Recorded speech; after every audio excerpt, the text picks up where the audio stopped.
Vamos a leer el versículo número 30 y el versículo número 31. Juan capítulo 20, versículos 30 y 31. No pierda ahí Juan, porque ahí vamos a estar estudiando esta mañana la palabra de Dios. Juan capítulo 20, versículos 30 y 31. Vamos a leerlo todos unidos, no se adelante, no se atrase, vamos a leerlo unidos. Empecemos. Hizo además Jesús muchas otras señales en presencia de sus discípulos, las cuales no están escritas en este libro, pero estas se han escrito para que creáis que Jesús es el Cristo, el Hijo de Dios, y para que creyendo tengáis vida en su nombre. Déjeme leerlo otra vez y piense en lo que está diciendo, por favor. Aquí la palabra de Dios dice: hizo además Jesús muchas otras señales en presencia de sus discípulos, las cuales no están escritas en este libro, pero estas se han escrito para que creáis que Jesús es el Cristo, el Hijo de Dios, y para que creyendo tengáis vida en su nombre. Yo le he titulado a esta enseñanza el propósito del Evangelio según San Juan. Y ahí me preguntaban cuál era el título de la enseñanza. Hermanos que están allí en el sonido, ¿sí están despiertos? ¿Ya lo anotaron? Cada vez que predico, casi siempre anuncio el título del mensaje. ¿Cuál fue el propósito de por qué Juan escribió este evangelio? Aquí está. Aquí está. Mire otra vez lo que dice.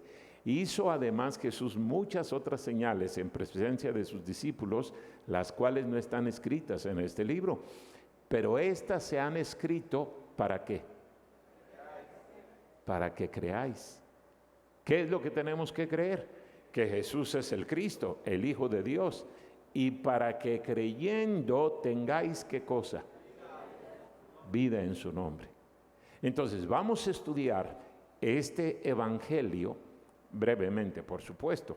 No vamos a poder estudiarlo en detalle, pero vamos a estudiarlo bajo tres palabras. ¿Cuáles son esas tres palabras? La primera palabra está en el versículo 30. Hizo además Jesús muchas otras señales. Esa es la primera palabra. Señales. ¿Cuál es la primera palabra, hermanos? ¿Cuál es la primera palabra? Señales. A la hora de la comida le van a preguntar estas tres palabras. Si no responde, no va a comer. Así es que más vale que se despabilen, se despierten, estén atentos. ¿Cuál es la primera palabra? La segunda palabra, mire el versículo número 31. Pero estas se han escrito para que, ¿cuál es la palabra que sigue? Creáis. La segunda palabra es creáis. Otra vez, la primera palabra, la segunda palabra, creáis, creáis, creáis. Y sigue diciendo el versículo número 31. Pero estas se han escrito para que creáis que Jesús es el Cristo, el Hijo de Dios, y para que creyendo tengáis, ahí está la palabra, la tercera palabra, ¿cuál es? Vida, vida, vida. Otra vez, la primera palabra, la segunda palabra, la tercera palabra. Fíjese lo que dice Juan, ¿sí? Juan fue inspirado por el Señor y Él quiere que nosotros creamos, porque creyendo tenemos vida. Ahí está el plan de la salvación. Nosotros le damos el plan de la salvación a la persona, ¿para qué? Para que crea. ¿Qué es lo que tiene que creer? Pues que Cristo es Dios, que Cristo es el que puede salvarle. Y si es que cree, ¿qué es lo que viene a su vida? Vida, salvación, perdón, ¿verdad? Eso es lo que la Biblia enseña. Entonces, por eso, repito, vamos a estudiar estas tres palabras rápidamente, brevemente. No podemos meternos a fondo en cada una de ellas, pero la vida cristiana es exactamente igual. No nada más es para salvación. No por el hecho de que ya creímos en Cristo como nuestro Salvador, ya vamos a dejar de creer. Eso es exactamente de lo que hablaba el pastor Luis Parada hace un momentito, ¿verdad? Fe, fe. Sin fe es imposible agradar a Dios. Y sin fe no solamente no hay salvación, no hay vida. No hay vida. Y por eso mucha gente, aunque es cristiana, ha aceptado a Cristo, su vida se queda estancada. No avanza, no crece, no madura, porque su fe se ha quedado estancada. La fe tiene que crecer, tiene que crecer y tiene que crecer y crecer y crecer. ¿Qué está ocurriendo con su fe? De eso vamos a hablar. Vamos a orar. Todos cierren sus ojos. Vamos a orar. Señor y Padre nuestro, gracias te damos en esta mañana por la bendición que tenemos de seguir estudiando de tu palabra. Háblanos, Señor. Toca nuestro corazón. Mueve nuestra voluntad. Te lo suplico en el nombre de Cristo. Amén. Pueden tomar su lugar, hermanos. Gracias. Entonces, como dije, Juan aquí nos está hablando del propósito no solamente de escribir su evangelio. Él veía las luchas, las tremendas luchas que estaban teniendo los cristianos del primer siglo. Juan por eso se encarga de explicar acerca de nuestro Señor Jesucristo. Y Él quiere que sus lectores, que cada persona que leía su evangelio, se afirmara en su fe. ¿Qué es lo que utiliza para eso? ¿Cuál es la primera palabra? Señales. Señales. La palabra señales aquí, y bueno, en muchas otras partes de la Biblia, usted puede traducirla o cambiarla o utilizarla como sinónimo de milagros. Milagros. Juan escoge 7 milagros de la vida de Jesús para que nosotros creamos, para que los lectores crean. Qué terrible es ser incrédulo.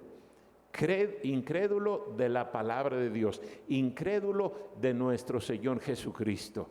Si algo quiere Satanás, y repito, lo escuchábamos hace un momentito, es que cada uno de nosotros, hermanos, estemos dudando. Bueno, ¿será verdad o no será verdad? ¿Es cierto o no es cierto? ¿Qué pruebas hay? ¿Qué evidencias tengo? Y Satanás se encarga, hermanos, de explotar esas dudas que vienen a nuestra mente, hacerlas germinar y dar sus frutos diabólicos, ¿sí? Porque una persona que duda, ¿para qué viene a la iglesia? Una persona que duda, ¿para qué lee la Biblia? Una persona que duda, ¿para qué ora? ¿Por qué hay cristianos desobedientes? Porque no creen. Si creyeran, andarían al pie de la letra. Pero como no creen, no, pues yo creo que no. Un matrimonio hace poco, ahí en nuestra iglesia, vinieron a hablar conmigo porque tienen problemas en su matrimonio. Y yo les expliqué lo que deberían de hacer.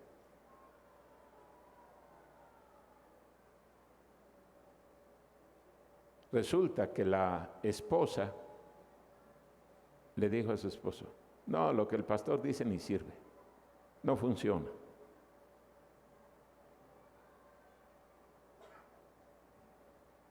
Eso no es verdad.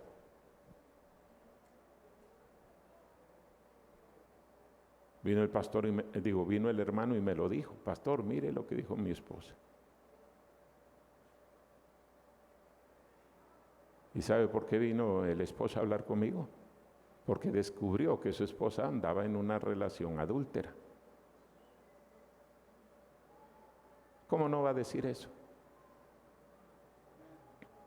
¿Cómo no va a decir eso? No, eso no funciona.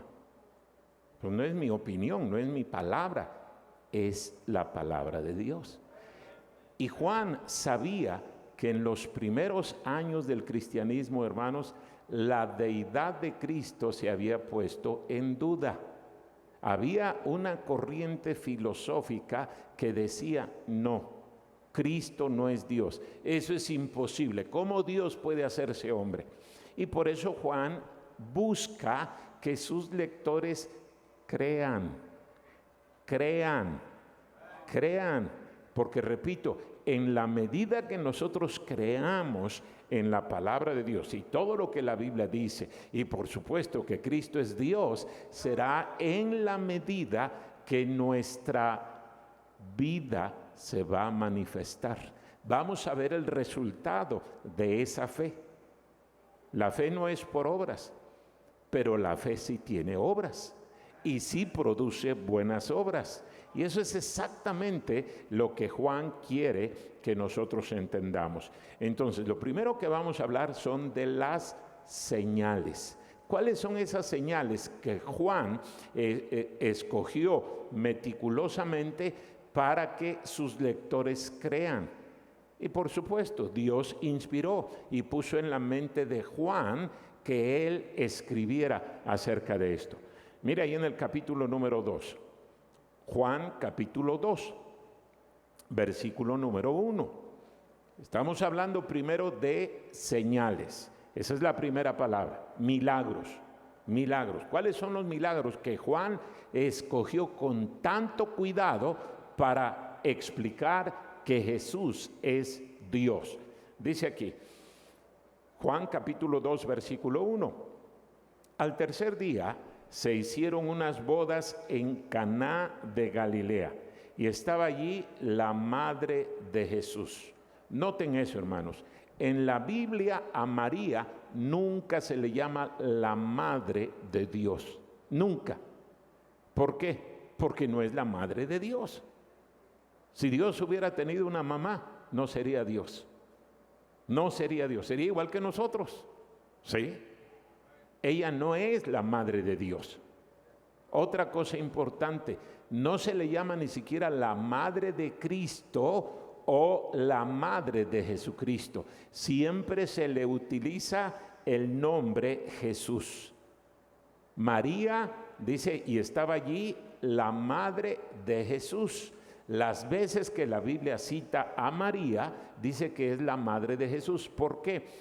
Porque Jesús es el nombre humano que Jesús utilizó en este planeta, el Hijo del Hombre, como se le llama también, y él mismo se dio ese título, ¿sí?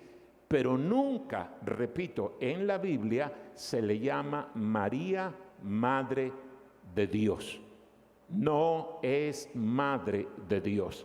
Eso fue invento de un hombre, eso fue invento de una mente totalmente corrupta, perversa, torcida, sacada de la palabra de Dios. Eso no está en la Biblia, ni siquiera se insinúa en la Biblia que María haya sido la madre de Dios. Repito, si Dios hubiera tenido una mamá, habría tenido un inicio. Entonces no sería Dios. La Biblia dice que Dios es eterno, siempre ha existido y siempre va a existir. No tuvo principio, no tiene fin. Entonces, ¿cómo me dicen que María es la madre de Dios? Digo, esto nada más es una aclaración. Por si acaso, si usted todavía está dudando acerca de María, la Virgencita. Versículo número 2, dice, y fueron también invitados a las bodas Jesús y sus discípulos. Y faltando el vino, la madre de Jesús le dijo, no tienen vino. Ahora, mire la respuesta que le da Jesús. Versículo número 4. Jesús le dijo, ¿qué tienes conmigo, mujer? Aún no ha venido mi hora. ¿Qué respuesta le da Jesús?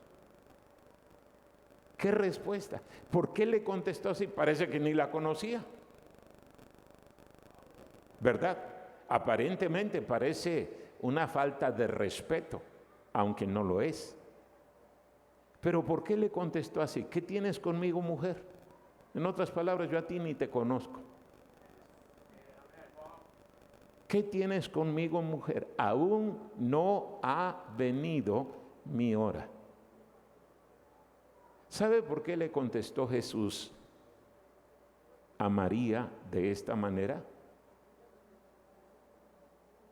¿A qué edad empezó Jesús su ministerio? ¿Ha leído la Biblia? 30 años. ¿Por qué lo empezó a los 30 años? ¿Por qué no lo empezó a los 20? ¿A los 25? ¿Por qué no lo empezó a los 40? ¿A los 50? Bueno, si usted estudia un poquito acerca del contexto histórico de aquellos días, se va a dar cuenta de que la mayoría de edad se alcanzaba a los 30 años, no como en nuestro país, que se alcanza a la edad de 18 años, ¿verdad? Una persona siendo hijo de papá y mamá a los 18 años puede salir de su casa sin ningún problema y vivir su propia vida. Eso es lo que dice la ley. En aquellos años era la edad de 30 años. Por eso es que Jesús empezó su ministerio a la edad de 30 años. Este es el primer encuentro que tiene con Jesús después de que Él salió de su casa. Si usted estudia los evangelios, ya no regresó a su casa. Él salió a predicar, como lo veíamos ayer. Jesús quería que su mamá entendiera: mamá, te obedecí, te respeté mientras estaba bajo tu techo. Ya no. Yo vengo para hacer la voluntad del que me envió, de mi Padre. No puedo agradarte a ti y al mismo tiempo agradar a Dios. No se puede. Entonces, mamá, por favor, ubícate. Y María lo entendió. Porque de aquí en adelante jamás vemos que María le haya dado otra orden a Jesús. Nunca. No vemos que ella le haya dicho: hijo, por favor, haz esto. No, ella entendió perfectamente bien. Bueno, sí es cierto, yo no vengo, Él no viene para hacer mi voluntad, Él viene para hacer la voluntad de su Padre. Y su Padre es Dios. Él lo dijo ahí en Juan capítulo 17, usted lo puede leer detenidamente en su casa. Entonces, tome nota de esto. Aquí está la primera señal que Jesús, el primer milagro que Juan relata de la vida de Jesús. Mire lo que sigue diciendo, versículo número 5. Su madre dijo a los que servían: haced todo lo que os dijere. En otras palabras, yo ya no me meto. Yo ya no me meto. Así es que si usted estaba pensando que María era su mediadora, pobrecito de usted. Ya le rompieron su globito, ya le echaron a perder a la Virgencita. Es que, hermanos, eso de deificar a María, eso no está en la Biblia. Ella misma entendió que era pecadora. Ahí en el Magnificat, como se le llama, que se relata en Lucas capítulo número 2, ella misma dice: Dios mi Salvador, yo soy tan pecadora como cualquier otro ser humano. ¿De dónde sacamos la idea de que María nos puede ayudar? De la mente de gente inconversa, de gente diabólica. Porque, hermanos, eso va totalmente en contra de la Biblia. La Biblia dice que nada más hay un solo Dios y un solo mediador. ¿Quién es ese? Jesucristo, hombre. Y si queremos llegar a la presencia de Dios, tiene que ser a través de Cristo. Si no, no llegamos. No importa quién sea, no importa quién diga. ¿Verdad? Mire qué escándalo están haciendo ahora escogiendo al Papa. ¿De dónde sacan esa idea? No está en la Biblia. La Biblia más bien condena todo eso. Pero por supuesto a Satanás le conviene, porque entre más gente crea en todas esas mentiras, más gente se está yendo al infierno. Y eso es exactamente lo que Juan no quiere que ocurra. Quiere que vean las señales, que crean en Cristo y que tengan vida eterna. Y es lo mismo que nosotros deberíamos de querer, digo, si creemos en la palabra de Dios. Miren lo que sigue diciendo, versículo número 6. Estamos en Juan capítulo 2. Y estaban allí 6 tinajas de piedra para agua, conforme al rito de la purificación de los judíos, en cada una de las cuales cabían 2 o 3 cántaros. Jesús les dijo: llenad estas tinajas de agua, y las llenaron hasta arriba. Entonces les dijo: sacad ahora y llevadlo al maestresala, y se lo llevaron. Cuando el maestresala probó el agua hecha vino, sin saber él de dónde era, aunque lo sabían los sirvientes que habían sacado el agua, llamó al esposo y le dijo: todo hombre sirve primero el buen vino, y cuando ya han bebido mucho, entonces el inferior. Mas tú has reservado el buen vino hasta ahora. Mire, los borrachos no conocen otro pasaje de la Biblia que este, ¿verdad? Y se defienden de esa manera. No, es que Jesús hizo el vino. Así es que está bien que tomemos vino. Déjenme aclarar eso. Primero, este vino que hizo Jesús no era vino que embriagaba, no estaba fermentado, no tenía alcohol. ¿Cómo lo sabemos? Primero dice la Biblia que el maestresala lo probó. ¿Usted cree que el maestresala, que era un catador de vino, no estaría hasta las chanclas? ¿No estaría ya como araña fumigada si ya se había acabado el primer vino y suponiendo que éste embriagara? Segundo, ¿cuántos borrachos ya habría tirados allí en el piso? ¿Usted no cree que si se acabó el primer vino no habría unos cuantos borrachos suponiendo que embriagara? Por supuesto. ¿Y usted cree que Jesús, viendo eso, les iba a hacer más vino para que se siguieran embriagando? ¿Ha leído el Antiguo Testamento? Donde Dios condena no solamente el tomar vino fermentado, vino que embriaga. Mire nada más un ejemplo, y esto es para los borrachos. Yo sé que usted no toma, pero si acaso de repente se le despierta ahí la tentación, vaya al libro de Proverbios, porque ese es el argumento que tienen un montón de cristianos. No, pues es que yo visito a mi familia y su familia son una bola de borrachos. No, es que yo voy a las reuniones que hacen en mi trabajo y puros borrachos, pero yo no tomo.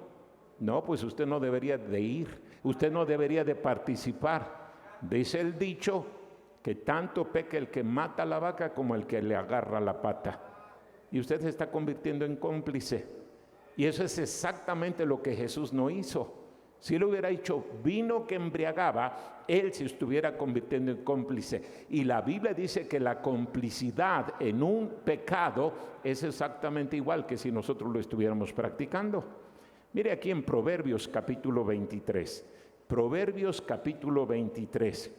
Mire lo que dice la Biblia y apréndaselo para que cada vez que Satanás le ponga la tentación de ir a una pachanga de esas donde hay de todo, ¿verdad?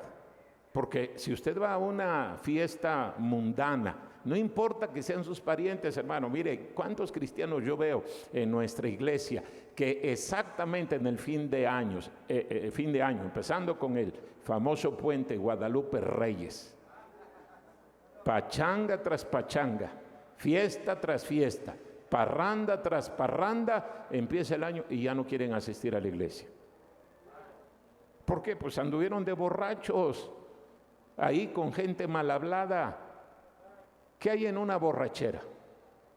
¿Qué hay en una fiesta donde el centro de la reunión es el alcohol? No me diga que ahí todo mundo se respeta, todo mundo habla correctamente, todo mundo dice buenas palabras. No. Eso va asociado a un montón de otras cosas corruptas, mala música, malos pensamientos, pleitos, adulterios, fornicación. No me diga que no ocurre eso. Yo no entiendo cómo hay cristianos que defienden. No, es que ustedes son bien mal pensados. Pues sí, tenemos que ser mal pensados. Mire lo que dice la Biblia aquí. Estamos en Proverbios capítulo 23, versículo número 29. Proverbios 23, 29. ¿Para quién será el ay? ¿Para quién el dolor? ¿Para quién las rencillas? ¿Para quién las quejas? ¿Para quién las heridas en balde? ¿Para quién lo amoratado de los ojos? Para los que se detienen mucho en el vino, para los que van buscando la mistura. No mires al vino cuando rojea, cuando resplandece su color en la copa. Se entra suavemente, mas al fin como serpiente morderá y como áspid dará dolor. Tus ojos mirarán cosas extrañas y tu corazón hablará perversidades. Serás como el que yace en medio del mar o como el que está en la punta de un mastelero y dirás: me hirieron, mas no me dolió, me azotaron, mas no lo sentí. Cuando despertare, aún lo volveré a buscar. Mire la cantidad de borrachos que hay en nuestro país, alcohólicos. Mire la cantidad de hogares destruidos. Mire la cantidad de dolor, de tristeza que trae el alcohol. ¿Qué de bueno puede traer una persona alcohólica? Nada, nada, absolutamente nada. Y repito, hermano, en el contexto de lo que estamos estudiando, ahí en las bodas de Caná, ¿usted cree que Jesús le iba a hacer más vino que embriagara? Por supuesto que no. ¿En la mente de quién cabe? Pues en la mente de un inconverso, de un borracho. ¡Ay, Jesús hizo vino! Si uno no vino a tomar vino, entonces ¿a qué vino? Dicen los borrachos, ¿verdad? ¿Qué dice la palabra de Dios? Vaya ahí en su Biblia al libro de Habacuc. Ahora sí lo puse en un aprieto. A ver si encuentra Habacuc. Abra donde sea su Biblia y nada más finja que ya lo encontró. De todas maneras no nos vamos a dar cuenta de que no lo ha encontrado. Habacuc capítulo 2, versículo 15. Mire lo que dice el Señor. Habacuc 2:15. ¿Ya lo tiene? Mire lo que dice. Ay del que da de beber a su prójimo.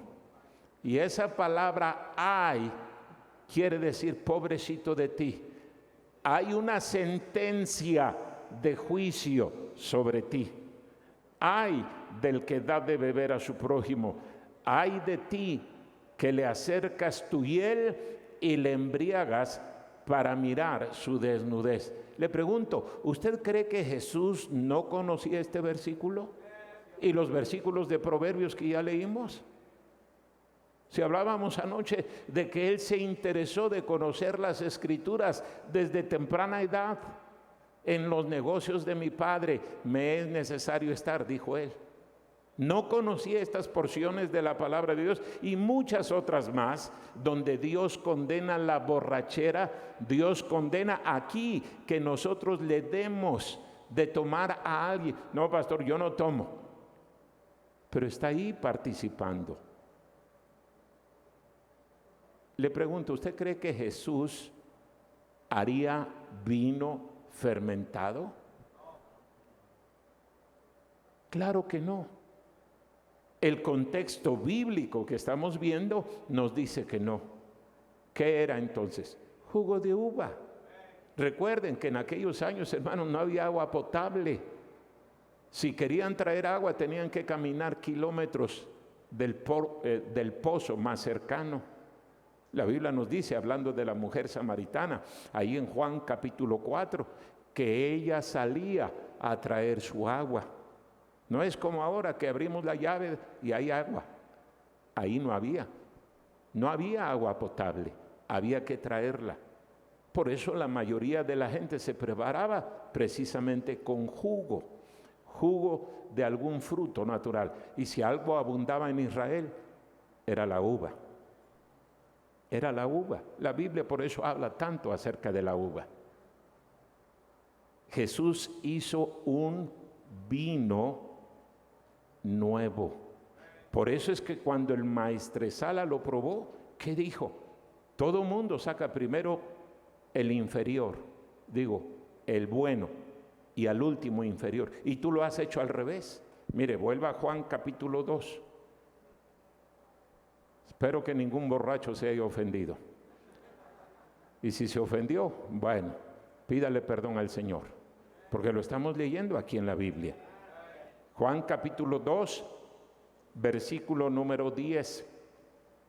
Y le dijo: todo hombre sirve primero el buen vino, y cuando ya han bebido mucho, entonces el inferior.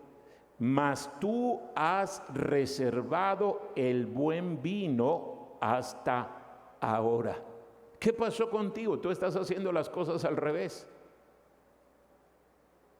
Él no sabía de dónde había venido ese buen vino, pero los sirvientes sí sabían, porque ellos habían visto este milagro. ¿Y cuál fue el resultado de ese milagro, de esa señal? Mire el versículo 11.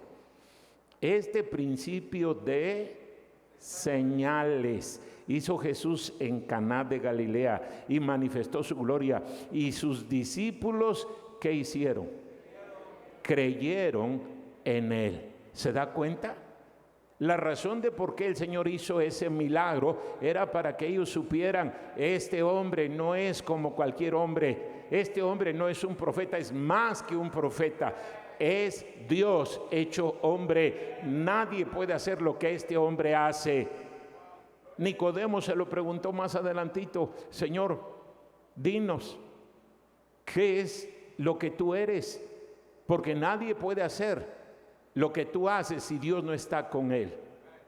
Nicodemo entendió, y dice la palabra de Dios que Nicodemo creyó. Más adelante lo vemos, y ese es el propósito de las señales. Y hermano, otra vez insisto, esa es la razón de por qué tenemos que ir una y otra vez a la palabra de Dios, para convencernos totalmente, porque si no estamos convencidos de que Satanás va a enviar sus dardos de fuego, sus dudas, de que Satanás va a tratar de sembrar esas inquietudes en nuestra mente, por supuesto que lo va a hacer, porque en la medida de que Satanás siembre dudas en cualquier aspecto de la palabra de Dios, que nosotros empecemos a dudar de este bendito libro, ya nos tienen sus garras. Pero si creemos que efectivamente la Biblia es palabra de Dios, entonces sabemos que Cristo es Dios, Dios hecho hombre. Él vivió aquí como un ser humano con sus limitaciones, pero seguía siendo Dios. Él fue perfecto en todo el sentido de la palabra. Él murió en la cruz de Calvario como ese cordero limpio, santo, consagrado, dedicado a Dios. Si Cristo no es Dios, entonces ¿de qué sirve? ¿Y para qué tuvo que venir Cristo? ¿Por qué no murió alguno de los profetas en el Antiguo Testamento? No, Él es Dios. Esta es la primera señal. Y dice la Biblia que sus discípulos creyeron en Él. Mire la segunda señal, el segundo milagro. Vamos rápidamente allí al capítulo 4 de Juan, versículo número 43.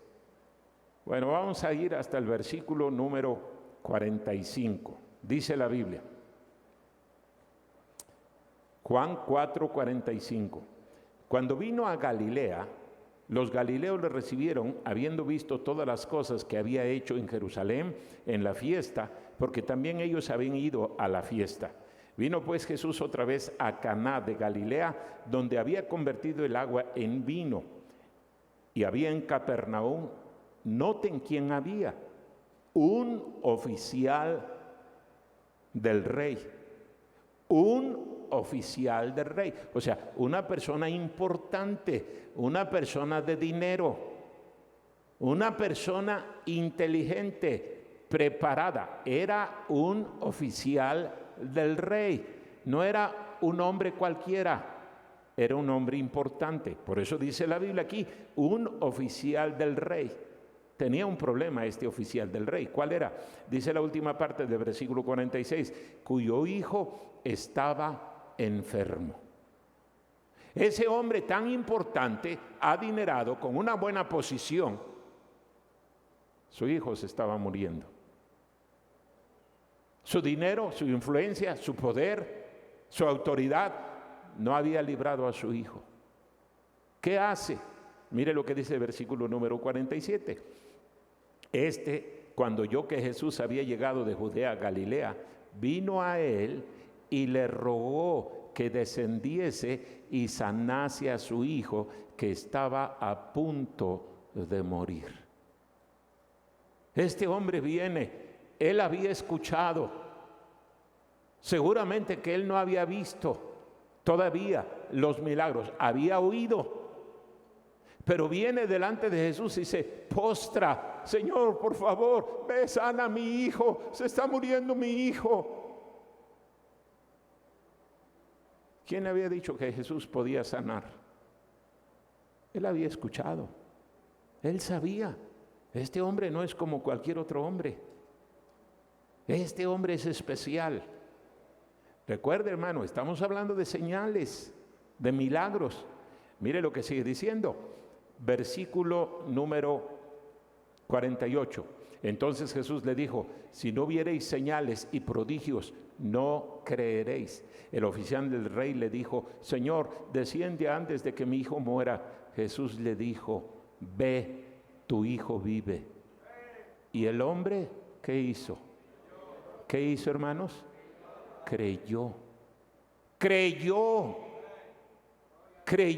Su hijo quedaba a una distancia bastante larga. Él no lo vio, pero dice la Biblia que escuchó y creyó. A propósito, ¿sabe que la Biblia nos enseña que la fe es un acto de nuestra voluntad? Usted no cree o deja de creer porque no haya evidencias, no haya pruebas. Eso no es cierto. La fe es una decisión, igual que todas las virtudes cristianas. Si usted quiere creer, usted va a creer. Si usted no quiere creer, por más pruebas, más evidencias que se le den, no va a creer. Mire el pueblo de Israel en el Antiguo Testamento. ¿Por qué no entraron a la tierra prometida cuando llegaron a Cades Barnea? Porque vinieron 10 espías y les dijeron: son gigantes. Las ciudades están bien fortificadas, tienen armamento muy avanzado. Nosotros parecíamos cucarachas al lado de ellos. Nos van a matar. Mejor vamos a regresarnos a Egipto. Y se pusieron a chillar, dice la Biblia. Si alguien tenía evidencias, pruebas de que podían entrar, de que habían visto a Dios obrar, eran ellos, era esa generación. Las 10 plagas en Egipto, apenas hacía 2-3 meses que habían salido de Egipto, habían llegado a Cades Barnea, podían entrar a la tierra prometida. Dios les había dicho que los iba a meter. ¿Por qué no creyeron? Porque no quisieron. Por eso Dios se enojó. La incredulidad es llamarle a Dios mentiroso.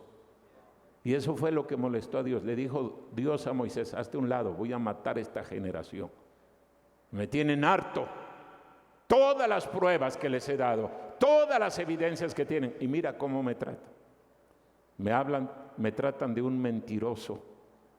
¿Y sabe que es exactamente lo mismo con nosotros? Por eso la gente que se va a ir al infierno no puede echarle la culpa a Dios. Mire lo que dice en Juan capítulo 3, ahí una página anterior. Juan capítulo 3, versículo 18. Juan 3, 18. Dice: el que en él cree no es condenado, pero el que no cree ya ha sido condenado, ya está condenado. ¿Por qué? Porque no ha creído en el nombre del unigénito Hijo de Dios. Es creer o no creer, nada más. De eso depende la salvación. ¿Creer en qué? En Dios, creer en su palabra, creer que Cristo es el único que nos puede salvar. Si no queremos creer, ¿y cuántas personas yo les he testificado? No, yo no puedo creer. Yo les contaba hace un rato del cura ese al que le testifiqué. No quiso creer. No que no podía. No quiso. Está bien. Si no quiere, Dios no forza a nadie. Dios nos dio una voluntad propia para que nosotros decidamos lo que hacemos con nuestra vida. Por eso es que somos responsables de las consecuencias que vienen a nuestra vida. Pero exactamente eso es lo que no queremos, y esa es la mentira de Satanás. Dios es malo, Dios es cruel, Dios es injusto. Tápese los oídos cuando Satanás venga a decirle eso, y se lo dice a través de personas. No le haga caso. Termine esas conversaciones ya. Mire lo que dice el versículo 36. Estamos en Juan 3:36. El que cree en el Hijo tiene ¿qué cosa? Y mire la siguiente frase. Pero el que rehúsa. ¿Qué es la palabra rehusar? ¿Qué quiere decir esa palabra rehusar? Rechazar. Entonces es un acto de mi voluntad. Si yo quiero creer, puedo creer. Si no quiero creer, no voy a creer. Aunque haya un montón de pruebas. Se lo compruebo aquí mismo. ¿Cuántas hermanas casadas hay aquí? A ver, levante la mano. Usted está casada. Puede bajar su mano. ¿Por qué se casó? Por tonta. ¿Verdad? Ahora que conoció al sinvergüenza, al mañoso, se arrepiente. Pero ahora rajarse a su rancho. ¿Qué pruebas tenía usted de que ese hombre le iba a cumplir? Todo lo que tenía era su palabra. ¿Verdad? Y yo sé que le bajó el sol, la luna y las estrellas. Y le prometió hasta lo que no tenía. Y ahora que ya tiene unos cuantos años viviendo con él, se da cuenta, ay, ¿por qué no le hice caso a mi mamá? Me decía que no me casara con este. ¿Por qué le creyó? Eso es lo que dice Primera de Juan, capítulo 5, versículo 9. No lo vamos a buscar porque el tiempo se va rápido. Dice, si recibes el testimonio del hombre, si le crees a un hombre, mayor es el testimonio de Dios. Créele a Dios. Pero no le creemos. No le creemos. Y usted no me puede decir que no le ha creído a alguien, especialmente a las hermanas casadas. Usted le creyó a su marido. Bueno, cuando no era su marido, no eran nada. Usted apenas si lo conocía, pero la convenció. Le repito, el creer o no creer es un acto de nuestra voluntad. Es una decisión. Que no me vengan con el cuento. No, es que yo necesito más pruebas. No, pudiera haber 1,000,000 de pruebas y si no queremos creer, no creemos. Mire Tomás. ¿Se ha leído la historia de Tomás? Ahí mismo está en Juan, capítulo 20. ¿Qué dijo Tomás? Si yo no viere, si yo no tocare, si yo no escuchare, no voy a creer. Y se le presenta a Jesús. Toca. Pon tu mano aquí. Mira, comprueba que yo soy. Y si yo hubiera a Jesús, hasta un par de cachetadas, un par de patadas le hubiera dado. ¿Por qué me llaman mentiroso? Porque así dijo Tomás. Pero así hay un montón de cristianos. Es que yo como Santo Tomás, hasta no ver, no creer. Pues ya muérase para que crea. Digo, si muere va a comprobar que hay un cielo, que Cristo es Dios, que Él le salva. Digo, pero tenemos que creer en este libro. Repito, mire, Juan escribió este evangelio, las señales. ¿Para qué? Para que creamos y para que tengamos, ¿qué cosa? Vida. Usted quiere tener la salvación de su alma, todo lo que tiene que hacer es creer en Cristo. Creer que Él es su Salvador, que Él murió para pagar por sus pecados. Está tan claro, es tan sencillo el mensaje de la palabra de Dios. ¿Qué ocurrió con este oficial del rey? Este hombre importante. Dice la Biblia que él escuchó y él creyó. Creyó. Sí, mi hijo va a vivir. Vuelva ahí a Juan capítulo 4, versículo número 50. Jesús le dijo, ve, tu hijo vive. Y el hombre creyó la palabra que Jesús le dijo y se fue. Cuando ya él descendía, sus siervos salieron a recibirle y le dieron nuevas diciendo, tu hijo vive, tu hijo vive. Entonces él les preguntó, ¿a qué hora había comenzado a estar mejor? Y le dijeron, ayer a las 7 le dejó la fiebre. Él entonces entendió que aquella era la hora en que Jesús le había dicho, tu hijo vive. Y creyó él con toda su casa. Con toda su casa. No nada más él creyó, pero toda su familia. ¿Cómo no? Le había dado la vida otra vez a su hijo. Pero repito, hermanos, oyó y creyó. Él no había visto. Él no había palpado a su hijo. Dice la Biblia que hasta el siguiente día fue que llegó ahí donde estaba su hijo y comprobó que su hijo estaba sano. ¿Por qué no podemos creerle nosotros? ¿Sabe por qué no podemos? Porque no queremos. No me diga que no puede creer. Sí puede creer, pero si no quiere creer, esa es la peor barrera que usted puede levantar. Dice aquí el versículo 54, esta segunda señal hizo Jesús cuando fue de Judea a Galilea. Y no vamos a ver las demás señales porque el tiempo se me ha terminado. Pero hermano, de la misma manera que una persona inconversa tiene que ver los milagros, las señales, tiene que creer, va a tener vida. Es lo mismo en la vida cristiana. ¿No dice Juan capítulo 10 y ve este versículo?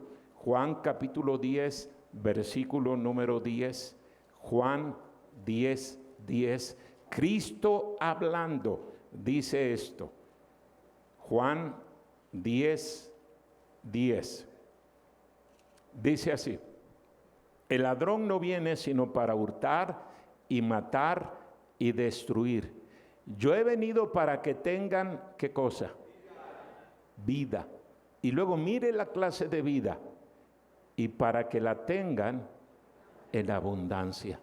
Dios quiere que el cristiano esté avivado, esté prendido, una vida abundante, no una vida miserable, una vida de tristeza, una vida de dolor. No, Dios no quiere eso para nosotros. Dios quiere que disfrutemos las cosas de Él. Y hermano, cuando usted deja que el Señor de veras le controle, cuando usted cree totalmente en la palabra de Él, cree en todo lo que Él dice en su palabra, entonces viene una vida abundante. ¿Qué tipo de vida está viviendo usted? Desgraciadamente, la mayoría de los cristianos viven una vida tan miserable, tan derrotada, que la gente inconversa siente lástima por nosotros. En vez de que nosotros tengamos lástima de ellos, mira ese borracho, mira ese drogadicto, mira aquel ladrón, mira aquella prostituta. Ellos nos condenan a nosotros. Míralo, está ahí en la iglesia, pero mira la cara que tiene, de tristeza, de dolor, de agonía. Mira, no disfruta lo que está haciendo, no se goza en lo que está haciendo. Dice que cree, pero la verdad es que lo que yo veo es una cosa tan diferente. Está viviendo esa vida abundante y ese es todo otro tema, otra enseñanza. Pero hermano, recuerde, señales, creáis vida. Estudie la Biblia, conózcala. Vamos a orar. Cierre sus ojos. Vamos a orar. Señor, gracias. Gracias por tu palabra. Ayúdanos a creer verdaderamente en ti.